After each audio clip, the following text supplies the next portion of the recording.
Hi, in this video we will learn how to hide text in a Telegram message. Let's go to Telegram. After that, we need to go to the dialog, or to the channel, or to the group where we want to hide the text. We go into the dialog and write any message. For example, hello.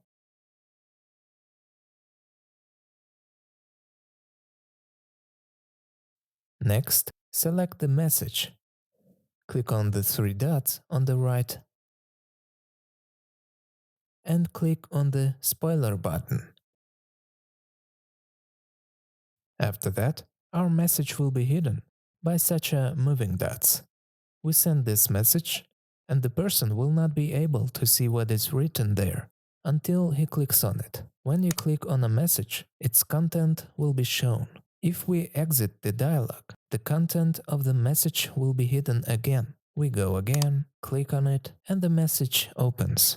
This way, we can hide full text of the message as well. Thank you all for watching. Subscribe to the channel, turn on notifications, and see you soon.